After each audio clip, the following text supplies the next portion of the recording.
been a bit hectic, a bit busy over the past few days, but I'd like to welcome Tommy Bridewell to the team. He's come in just for the Showdown period. Hopefully he'll get on well and enjoy the bike, really. But we haven't got any unrealistic expectations. He's just jumped on the bike. He's got a lot to get used to, but yeah, it'd be nice for him if he could get up there. The top 6 are the ones that are going to fight for the British Championship, but everybody wants a job for next year, and that includes everybody further down the field. Tommy Bridewell's a classic example. He's going to look at this as the opportunity to put himself in the shop window. He's already done that, and that's why he's already got the interest of one of the bigger teams. Yeah, you can certainly say, there's things that I might be able to do in stuff, but generally, I'm just going out and riding my own race. I've not been told any different. Come the races, I'm certainly not going to do anything stupid, touch wood. If we can try and out James a bit, then yeah, for sure I will. But we just take each race as it comes. Obviously, Tommy Bridewell's hot property. He's matured as a rider. He's from the past. He's had a bad boy reputation, but I know from a judicial experience that I've seen him change over the last 4 years, and the guy's got an awesome lot of talent, and I think that's what the team needs. And if he settles in towards the end of the year, let's hope we see him with Milwaukee next year, and it'll be great for Ellison to have a fast teammate.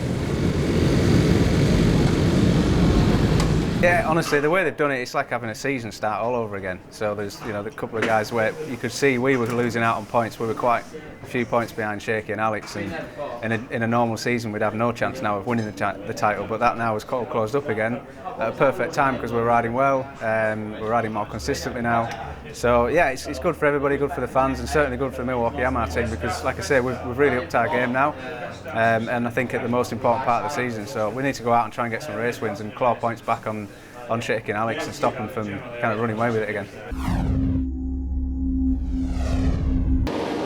Imitating Carl Fogarty, he leap off that pole position and he veer across towards the pit lane and then come back when he doesn't get the chance because Shaky grabs the advantage and through too comes Ellison. Shaky almost has the advantage but is forced wide. Ellison pounces, Alex Lowes has the lead. Ellison's Milwaukee Yamaha rushes through into second place.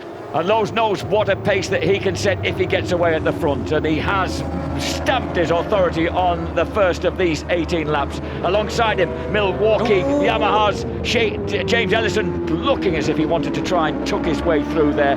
He's run. Alex Lowes does go wide. Ellison looking for a way through, but he's constantly going the long way round. That is a big move round the outside. What a move by Ellison! Right round the outside onto the back straight. Phenomenal move by Ellison, and he moves through to the front on the Milwaukee Yamaha. And he was the man I predicted for a potential race win just before we came on air. I'm amazed. And that's Brooks versus number 41 Hager, and that moment that allowed Bridewell to come back through. So Bridewell passes through now into 5th place. New lap record, James Ellison, 1:37.564. Look at him throwing the Yamaha across from the curb. This is the huge, fast left, right sweep. 80 miles an hour they're doing in the middle of that turn. It's Bridewell running in 4th place again, now ahead of Hager. And then there's Josh Brooks, and just behind him, Jakob Smerts with a grandstand view of the knockabout proceedings in front of him. We're now completing the 9th of 18 laps, so half distance. Look at the battle. James Ellison, 77 on the black and red Milwaukee Yamaha. Behind him, number 67, the reigning champion, Shaky Byrne. Behind him, the blue Samsung Honda of Alex Lowes.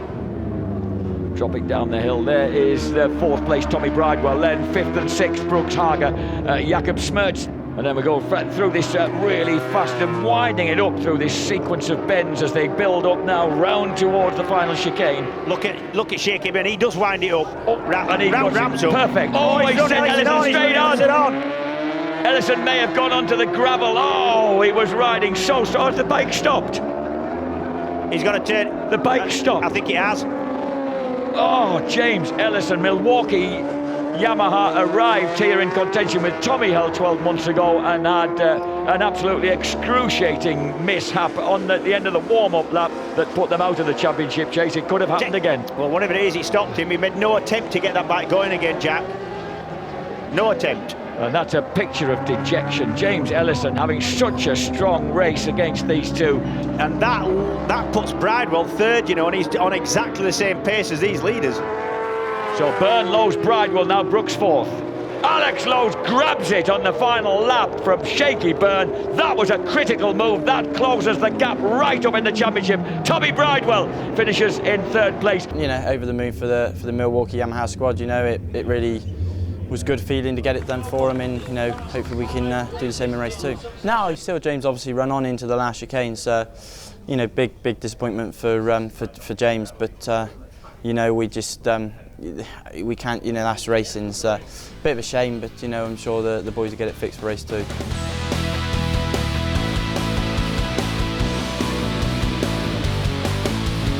A great turnout as always. We normally have a hospitality unit. I think next year we'll the numbers are increasing here every year. We get more and more people that come to support us, and I think you just look in the paddock there. We've got the dome. We've taken over the paddock, if I'm honest with you. So the team have done well out here. So as I say, hopefully with the vantage point you've got to get 2 riders on the front 2 rows is fantastic. And you know, just to let you know, for the next race, with the second race of the day, the grid position will be determined on the fastest lap. So hopefully you can go one better and get both of them on the front row, and we can do a great job. But as I say, enjoy your day, everybody. You'll all get a chance to do a garage tour later, and I'll take you down and meet the riders and mechanics and the bikes. And as I said, just enjoy your day. You've got a fantastic place to watch from, and hopefully we can lift some silverware for you.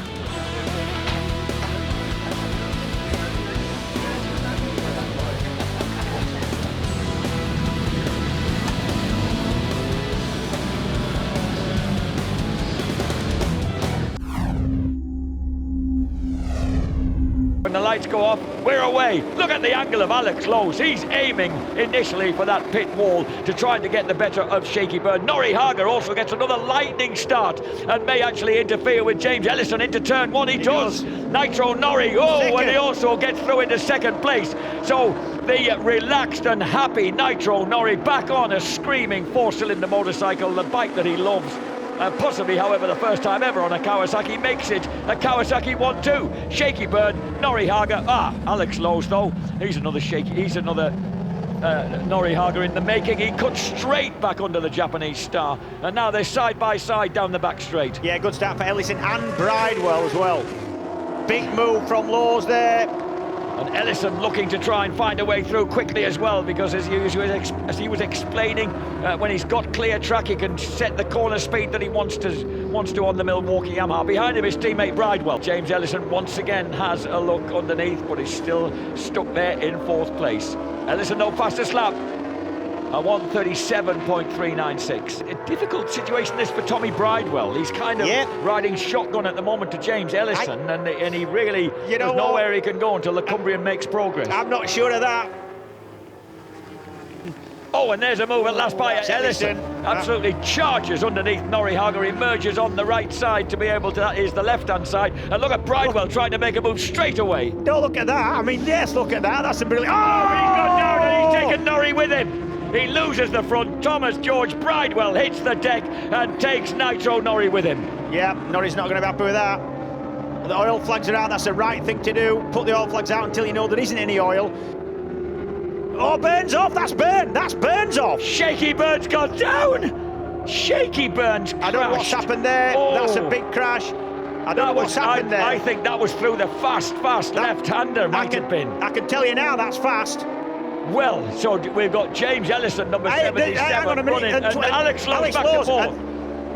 Good heavens, he's got hit from behind by Alex Lowe. Dear me. That's 120 miles an hour, that, Jack. James Ellison leads the way, and we've got PJ Jacobson in 2nd place. The safety car is out. 3rd place, number 2, Josh Brooks. 4th place, number 22, Alex Lowe's. The safety car is out.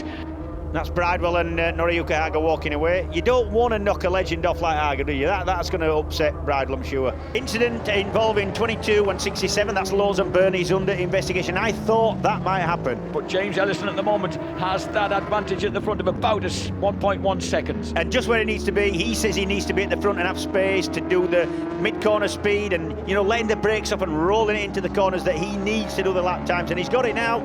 I mean, this couldn't be any better for Brooks and Ellison, especially Ellison. Josh Brooks, number 2.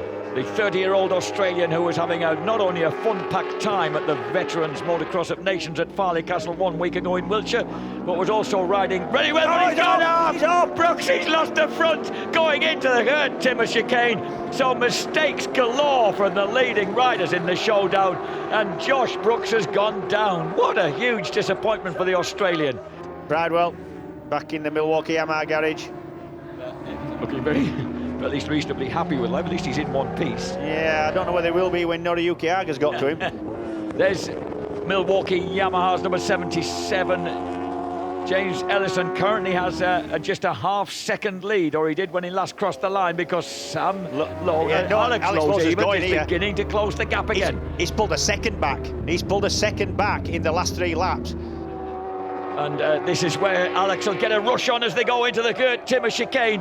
And I don't think there's a lot that Ellison can do about that, because the blue Honda's just where he wanted to turn in. Well, Alex Lowe snatches the lead on into the 16th lap of 18. Ellison tried to fight with him a little bit there. It might have been a bad move because he lost time coming out. You know, he should have sort of slotted in behind him on the entrance to the chicane and then got a good run out. Alex Lowe's wins here at Assen. Second place, James Ellison elevates the front wheel majestically on the Milwaukee Yamaha.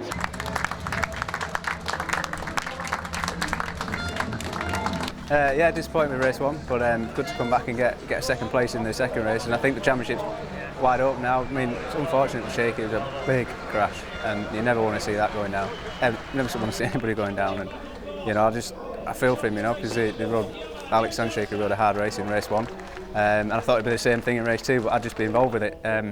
Yeah, I just want to say thank you to the Milwaukee Yamaha team. You know, they put an engine in between race 1 and race 2, never missed a beat, and felt real strong. So yeah, got to be happy and dedicate to them. I mean, he finished second there.